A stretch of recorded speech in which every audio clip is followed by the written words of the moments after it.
Everyone laughed when she bought 200 half-starved cattle, until the drought killed every other herd.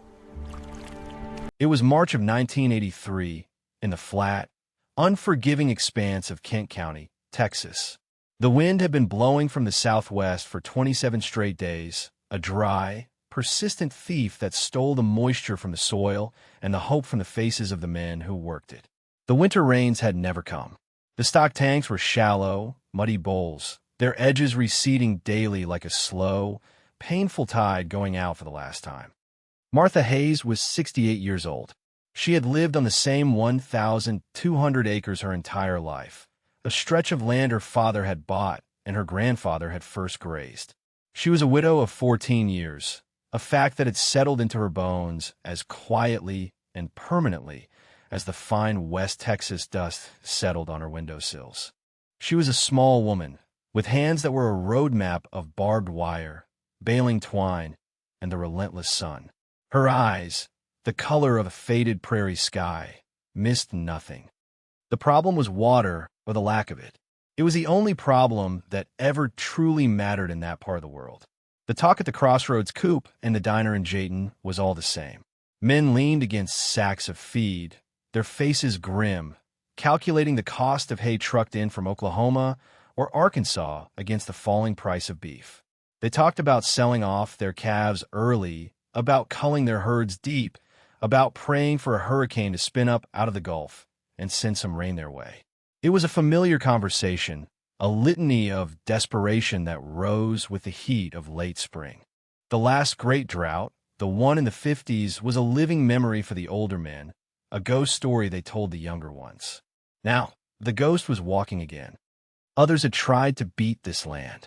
In the 70s, a consortium from Dallas had bought the old Miller place, drilled deep into the Ogallala aquifer, and put up 3 massive center pivot irrigation systems to grow alfalfa.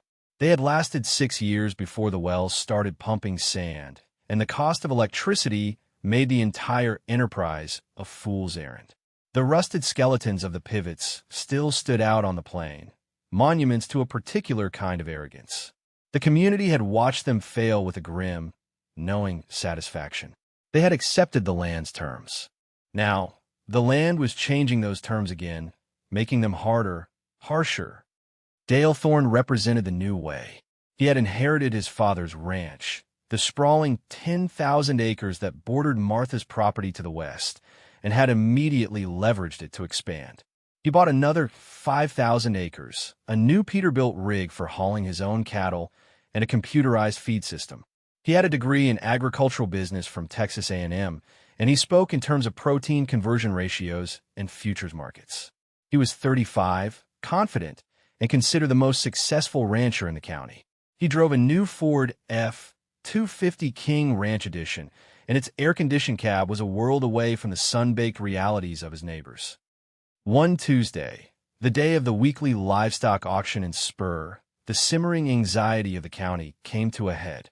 Dale Thorne was there, not to buy, but to watch the market. He stood near the auctioneer's block, arms crossed over his chest, his face a mask of detached analysis. He saw neighbors selling off entire breeding herds, cattle they had spent a lifetime building, for pennies on the dollar. It was a bloodbath. He saw it as a market correction, a culling of the inefficient. He felt a sliver of pity, but it was overshadowed by the certainty that his own operation, with its deep wells and forward-bought feed contracts, was secure. Then, Martha Hayes drove up in her 1971 Ford F-100, a truck the color of rust and dust, its engine ticking with a familiar rhythm. She parked not with the big rigs, but over by the gate, as if she were just stopping for a moment. She walked into the auction barn, her steps slow and deliberate. She wore her usual work clothes, faded denim jeans, a man's long-sleeved chambray shirt, and worn leather gloves tucked in her back pocket. She took a seat on the hard wooden bench in the third row, away from the knots of worried men. The auctioneer, a fast-talking man named Bill, moved through the lots of healthy, well-fed cattle first. The prices were dismal. Then came the desperation sales. A pen of 20 Brahman heifers, their ribs showing, their heads low. They sold for a fraction of their worth.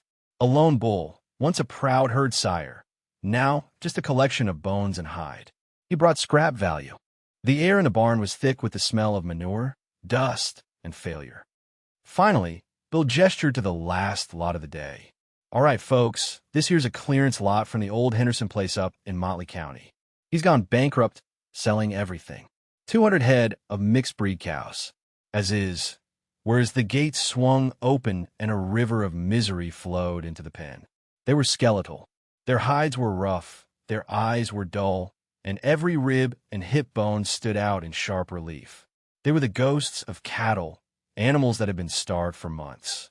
A few of the men in the crowd laughed a bitter, humorless laugh. It was a joke of a lot. All right, what might bid for the lot? We're selling by the head. Take 'em all. What might bid? Bill asked, his voice losing its usual energetic cadence. He knew this was just a formality before they were sold for rendering. Do I hear $20 a head? $20? It's a gamble, folks, but that's 200 mama cows' silence. The men shifted on the benches. No one wanted to throw good money after bad. Buying those cattle meant hauling them, feeding them, and likely paying a veterinarian to watch them die. Dale Thorne watched, a smirk playing on his lips. It was a perfect illustration of poor management. The Hendersons had overgrazed, failed to plan, and now this was the result. A public humiliation. $20, anyone? Bill tried again. From the third row, a quiet voice spoke. 10, it was Martha. A ripple of surprise went through the crowd. Heads turned. Men looked at her, then at each other, their expressions a mixture of confusion and pity. Bill, the auctioneer, paused. He looked down at her. Ma'am, did you say 10? $10 a head, she repeated, her voice steady, not rising or falling. It was a simple statement of fact. Dale Thorne let out a short, incredulous laugh. He couldn't help it. He turned to the man next to him, another large-scale rancher. The old woman's finally lost it. Buying 200 skeletons to take home and watch die on her burn-up pasture, the other man shook his head slowly. Poor Tom Hayes must be rolling in his grave. The auctioneer, seeing no other bids and wanting to end the day, slammed his gavel. Sold. To Mrs. Hayes for $10 a head. The sound echoed in the suddenly quiet barn. Martha stood up. She walked to the clerk's window, her back straight. She did not look at the other ranchers. She did not acknowledge their stares or their whispers. She pulled an old leather checkbook from her purse and wrote a check for $2,000, the full amount. It was a significant sum for her, money she had carefully saved, but her hand did not tremble. The talk followed her out of the barn and all the way to the Crossroads coop that afternoon. By the time Dale Thorne arrived to pick up a special order of mineral supplements, the story had become a piece of local folklore. Did you hear about Martha Hayes? One man asked, leaning against a pallet of sweet feed. Bought the whole Henderson lot, 200 head of walking dog food. Thorne shook his head, a look of condescending pity on his face. I was there, saw the whole thing. It's a shame. She's a sweet old lady, but she's living in the past. That pasture of hers is cooked. What in God's name does she think she's going to feed them? Memories. The men around him chuckled. They were the chorus, affirming the conventional wisdom. They respected Martha's history, her lineage, but this was business. This was a drought. Her action was not just foolish. It was a kind of madness, a stubborn refusal to accept reality. They saw her as a tragic figure, clinging to a lost cause, making one final, catastrophic mistake that would wipe out what little she had left. That evening, Martha sat on her front porch, watching the sun set behind the low mesas to the west. The sky was a brilliant, cloudless orange, the kind of beautiful, heartbreaking sky that promised another day of heat and wind. She heard the distant rumble of the cattle trucks she had hired, bringing their cargo of bones and hides to her holding pens. She was not worried. She was not scared. She was calm. She thought of her father, Thomas. He had been a man of few words, much like herself. He had taught her not with lectures, but with presence. He had taught her to read the land as if it were a book. They had walked every acre of this place together, from the high ground near the county road to the low, alkali flats in the far southeast corner, a section everyone else considered worthless. It was on one of those walks, during the Great Drought of 1954 that he had shown her the secret. She had been a young woman then, newly married, watching her husband and father struggle to keep their small herd alive. The creeks were bone dry. The tanks were cracked earth. They were hauling water and burning the thorns off prickly pear cactus with a kerosene torch just to give the cows something wet to chew on. Her father had taken her down to the southeast corner, to the 200 acres of alkali flats that shimmered in the heat. Nothing seemed to grow there but salt cedar and a tough, wiry grass that the cattle wouldn't touch unless they were starving. "Everyone thinks this is the worst part of the whole place," Thomas had said, his voice low and raspy from the dust. He had knelt down, pulling up a clump of the tough grass. "This is saccatone grass, Martha. Look at its roots." He had crumbled the dry earth away to show her roots that were thick, dense, and went down deeper than his hand could reach. "The water doesn't leave, Martha," he had told her, and the words had imprinted themselves on her soul. "It just hides, and the saccatone always knows where it's hiding. This grass has roots that can go down 10, 15 feet. It finds a moisture that no other plant can reach. When everything else is dead and gone, the saccatone holds on. It's not rich feed, but it's life." He had taken out his pocket knife and dug into the hard-packed, salty soil. 6 inches down, the earth was dark. A foot down, it was cool to the touch. He had looked at her, his eyes clear and certain. "There's a high water table here, an old underground seep from the caprock. It never dries up, never. In a drought, this isn't the worst part of the ranch. It's the only part that matters." That night, she went into the small room that served as her office. From the bottom drawer of an old oak filing cabinet, she pulled out a heavy, leather-bound ledger. It was her father's. The cover was worn smooth, the corners soft with age. Inside, in his neat, careful script, were 50 years of records. Rainfall totals for every month going back to the 1920s. Notes on cattle prices, on calving seasons, on which bulls threw the best calves.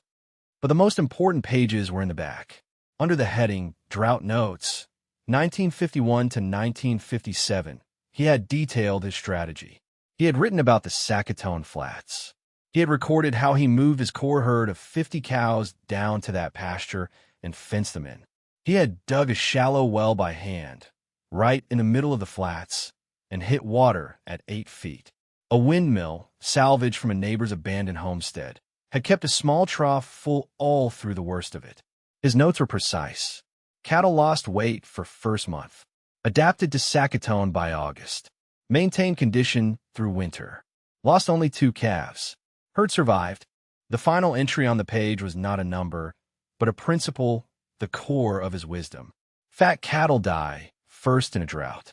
They need rich grass and easy water. Thin cattle, hungry cattle, they know how to work. They will eat what they have to. They will walk for water. They remember how to survive. The best stock for a drought is the stock that is already poor. Martha closed the book. The smell of old paper and leather was the smell of her father's certainty.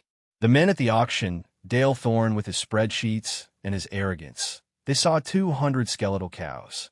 She saw 200 survivors. They saw a worthless, burn-out pasture. She saw the Saccatone Flats, her hidden reservoir of life. They were all playing by the rules of a normal year. She was playing by the rules of a drought, the rules her father had written down in this book. She was not gambling. She was executing a plan. The next morning, she began her work. She did not drive a new tractor or command a team of ranch hands. She got into her old Ford, the truck bed loaded with creosote-soaked fence posts, rolls of barbed wire, and her father's tools. A post-hole digger with worn wooden handles, a pair of fencing pliers, and a wire stretcher that was older than she was. She drove not to her best pastures, the ones with the thick buffalo grass that was now brown and brittle, but to the southeast corner, to the Saccatone Flats. She was going to divide the 200 acres into 10 smaller paddocks of 20 acres each. Her father's notes had been clear. The Saccatone grass could sustain the cattle, but it could not be overgrazed. It needed time to recover. A rotational system was the only way. She would move the herd every week, giving each paddock 9 weeks of rest before the cattle returned. The math was simple. The labor was not. She started with the first fence line. The ground was as hard as concrete. She used a heavy iron digging bar to break up the caliche, her shoulders and back protesting with each jarring impact. Then she used the post-hole digger, its twin blades biting into the loosened earth, pulling up a few inches of dry soil at a time. It was slow, grueling work under a sun that was already oppressive by mid-morning. She worked with a steady, metronomic rhythm, a pace born of a lifetime of physical labor. She did not rush. She did not waste a single motion. By noon, she had set only 5 posts. She stopped and sat in the shade of her truck, eating a simple lunch of a cheese sandwich and an apple. She drank deeply from a galvanized steel water cooler. She looked out across the shimmering flats. To an outsider, it was an empty, desolate landscape. To her, it was a complex system. She saw the way the land sloped almost imperceptibly toward the center, the place her father had marked with a pile of stones. That was where the water was closest to the surface. That was where she would find the well. Dale Thorne drove past on the county road that afternoon, on his way to check a well on his western pasture. He saw her old truck parked by the flats, a tiny speck in the vast landscape. He slowed his big F-250 and squinted. He could just make out her small figure, rhythmically working a post-hole digger.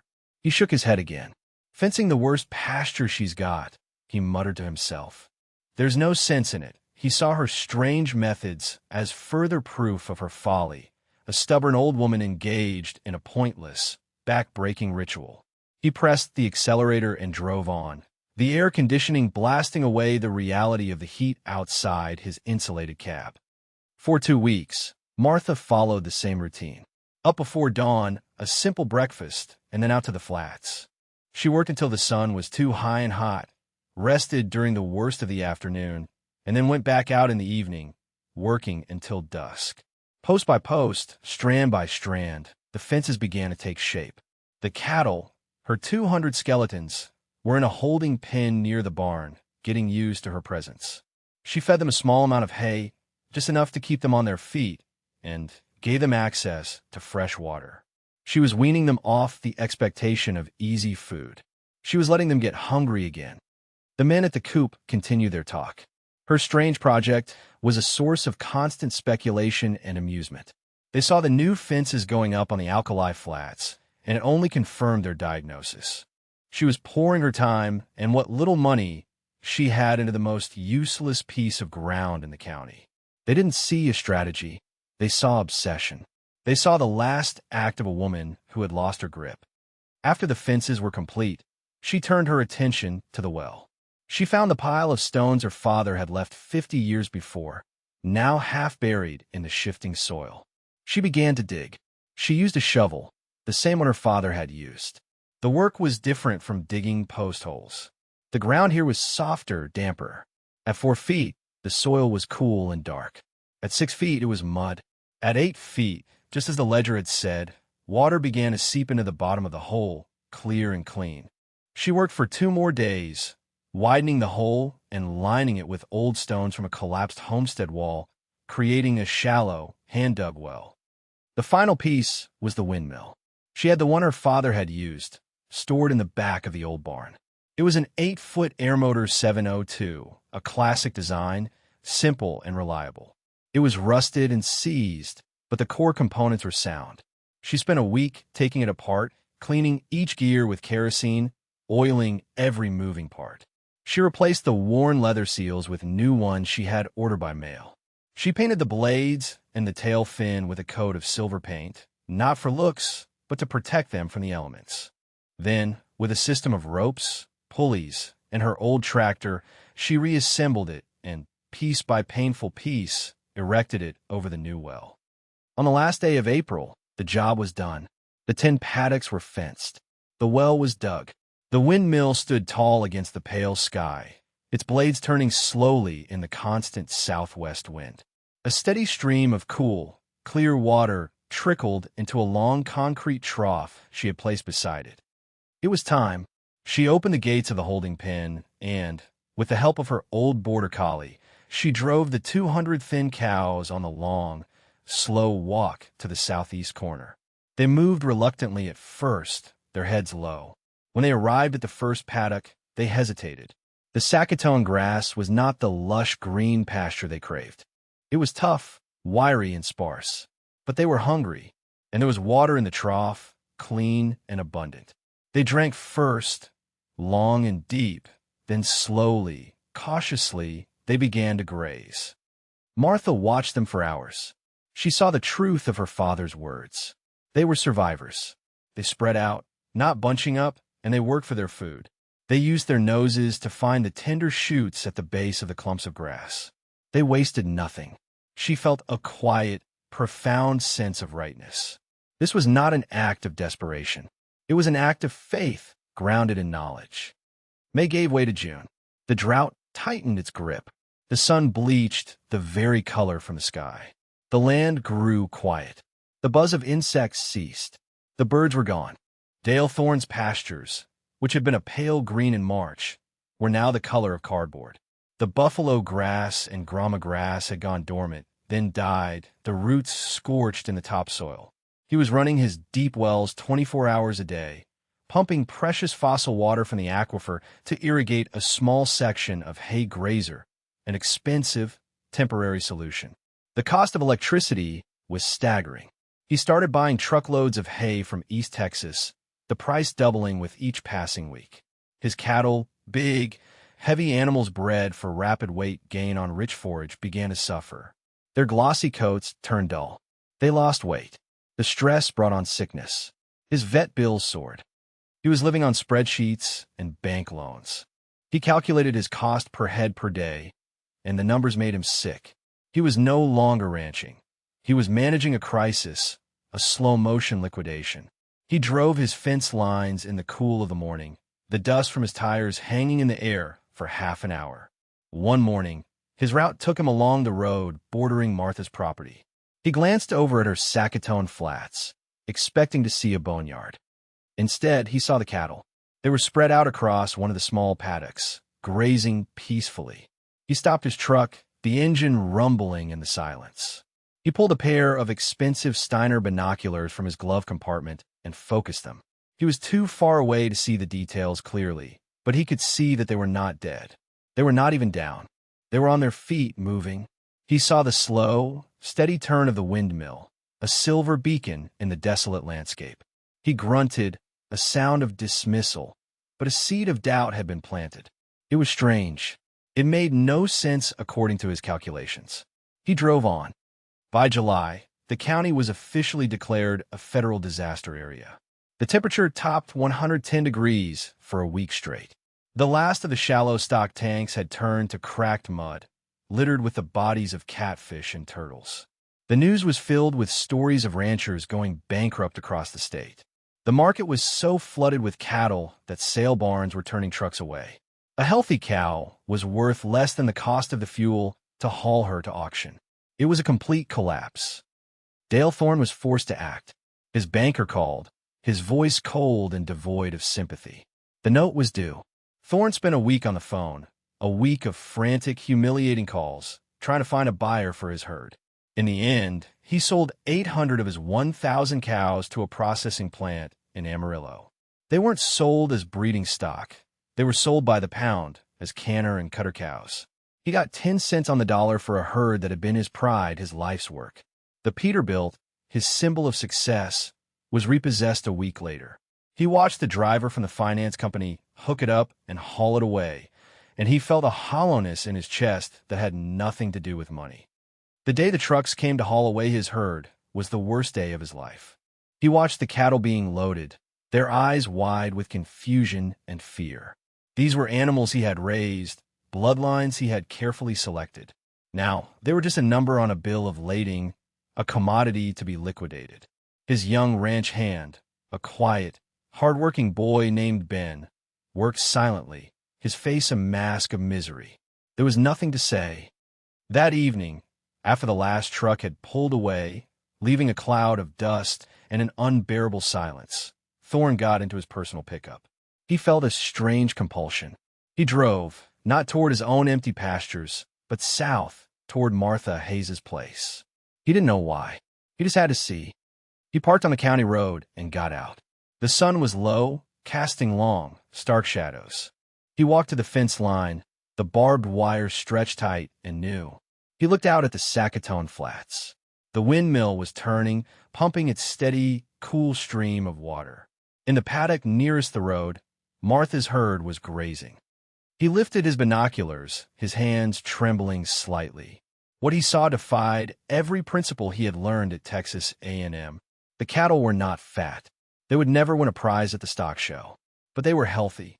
Their coats, which had been rough and patchy in the spring, were now sleek and smooth. Their hip bones were no longer sharp points but rounded contours. They had put on weight. On land that should have been dead, on forage that should have been worthless, they were thriving. He could see young calves, born during the summer, staying close to their mothers. They were energetic, their tails flicking at flies. He lowered the binoculars, a profound sense of disbelief washing over him. He looked from her living pasture to the memory of his own barren, empty land. The contrast was absolute. He had followed the book. He had used the best science, the best technology, the most capital. He had done everything right according to the modern world. And he had failed catastrophically. She had used old tools, old knowledge, and a herd of half-dead cattle. And she had succeeded. It wasn't just success. It was a triumph, a quiet, stunning victory against impossible odds. The laughter in the auction barn, the jokes at the coop, his own smug condescension. It all came back to him, tasting like ash in his mouth. He had not just been wrong. He had been a fool. The quiet old woman in the rusty truck had understood the land in a way his degree and his spreadsheets could never capture. The final, undeniable proof came in the fall. The drought did not break. The first hint of cool weather arrived, but no rain. Cattle prices, which had hit rock bottom during the summer sell-off, began to skyrocket. With herds decimated across the region, beef was suddenly scarce. A healthy breeding cow was now worth 3 times what she had been before the drought. The numbers were stark and brutal. Dale Thorne had sold 800 cows at a loss of nearly $500,000. He was left with 200 head, a mountain of debt, and scorched pastures that would take years to recover. Martha Hayes had spent $2,000 on 200 cows that everyone else considered worthless. She had invested a few hundred more in fencing and some sweat equity. She now owned a healthy, breeding herd of 200 cows, plus their calves, in a market where they were as good as gold. She had not just survived the drought.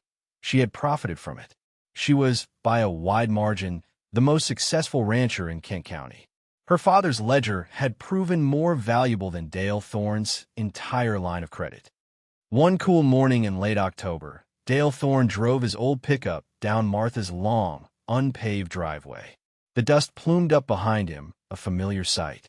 He passed the barn, with its faded red paint, and pulled up near the small, white frame house. He turned off the engine and sat for a moment, gathering his courage. This was harder than facing his banker. Martha was on the porch, sitting in a rocking chair, mending a pair of leatherwork gloves. She watched him get out of the truck. She did not seem surprised to see him. She simply stopped her rocking and waited. He walked up the steps, his hat in his hands. He looked older than his 35 years.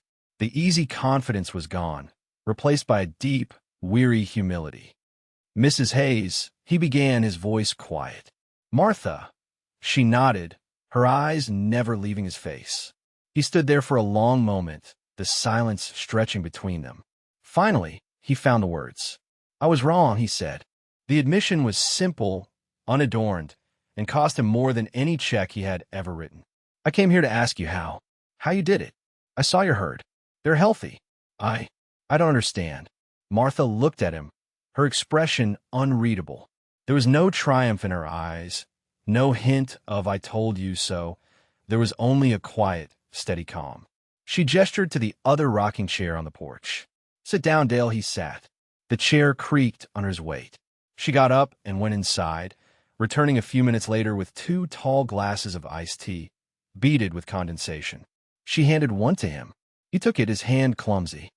They sat in silence for a while, the only sounds the creak of the chairs and the distant call of a meadowlark. Then she began to speak. Her voice was as plain and unadorned as the landscape around them. "It wasn't my idea," she said. It was my father's. She told him about the great drought of the 50s. She told him about her father, Thomas, and the walks they had taken. She told him about the Saskatoon Flats, the hidden water, and the deep-rooted grass that never died. She explained the core principle, the words that had guided her. He always said the water doesn't leave, it just hides. She went back inside and returned with the old leather ledger. She opened it on the small table between them, the pages yellowed and soft. She showed him her father's meticulous notes, the rainfall records, the observations on the cattle's condition.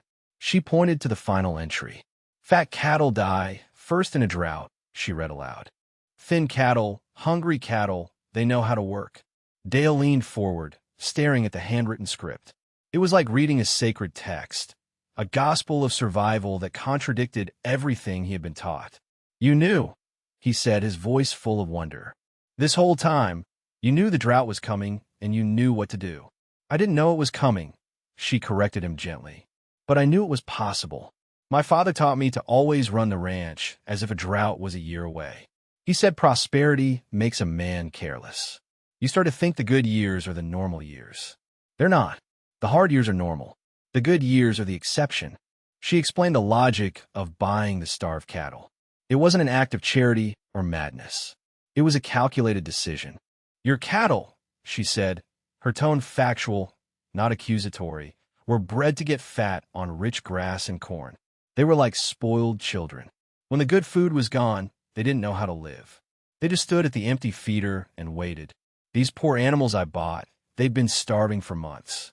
They hadn't forgotten how to search for food. They were willing to eat the Saskatoon. They were tough.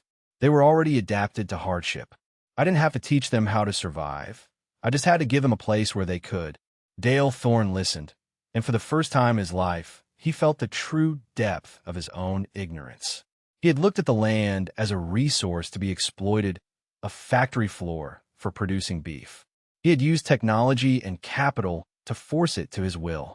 Martha and her father had seen it as a partner, a living system with its own rules, its own secrets. They had not tried to conquer it. They had listened to it and adapted themselves to its nature. His business degree had taught him how to read a balance sheet. Her father had taught her how to read the land. He stayed for over an hour, asking questions. He asked about the rotational grazing, about the well, about the specific mineral content of the Saskatoon grass. She answered each question simply, directly, sharing the knowledge as freely as the windmill shared its water. There was no arrogance in her, no sense of guarding a precious secret. The knowledge was not hers to own. It was the land's. She was just its keeper. When he finally stood to leave, the sun was low on the horizon. Martha, he said, thank you. You've given me a lot to think about. He paused, then asked one more question. That young man who works for me, Ben, he's a good boy. He wants to learn. Would you mind if he came by sometimes? To talk? To learn what you know? A small, rare smile touched Martha's lips. I'd like that, she said. Bring him by. Dale nodded, his throat tight with an emotion he couldn't name. It was a mixture of gratitude, shame, and a fragile, unfamiliar hope. He walked back to his truck, a humble man. He had come seeking a secret formula, a trick. He left with something far more profound, a lesson in wisdom. The next week, Ben started coming over to Martha's place in the evenings. He was a quiet young man, with watchful eyes and a deep, unspoken respect for the land. He didn't talk much, but he was a good listener. Martha started by showing him her father's ledger. She let him feel the weight of it, see the decades of careful observation recorded in its pages. The ledger was the symbol of everything that had been lost in the rush to modernize. It was a testament to the power of patient, long-term knowledge over short-term, data-driven analysis. The rains finally returned the following spring. It started as a slow, gentle drizzle, and then turned into a steady, soaking rain that lasted for 3 days. The smell of the wet earth was the smell of resurrection. The land, which had been gray and brown, began to show a faint blush of green. The drought was broken. The county began its slow recovery. But things were different. The story of Martha's herd had spread, no longer as a tale of an old woman's folly, but as a legend. Ranchers would drive by the Sackatone Flats, which were now lush and green, and they would look at them with new eyes. They were no longer the worthless part of the ranch. They were the anchor, the insurance policy, the heart. The knowledge that had been forgotten was now remembered. It was no longer remarkable. It was simply true. Ben became a fixture at Martha's ranch. He helped her repair fences, grease the windmill, and tag the new calves. In return, she taught him everything her father had taught her.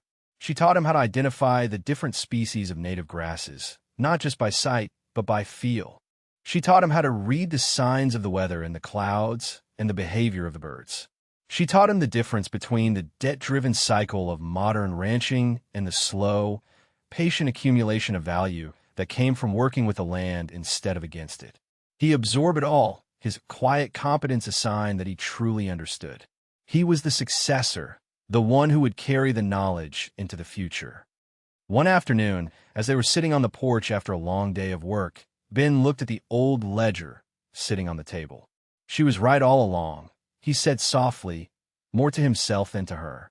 Martha looked at him, a question in her eyes. Who was right? My grandmother, Ben said. She used to say that the land has a long memory, and that it gives its best secrets only to those who have a long memory, too. Martha Hayes looked out over her land, at the healthy cattle grazing peacefully in the afternoon sun. She thought of her father and of the quiet, unshakable truths he had passed down to her. The real value had never been in the cattle or the land itself. It was in the knowing. It was in the memory. Some things don't become obsolete. They just wait patiently for people to remember why they ever mattered in the first place.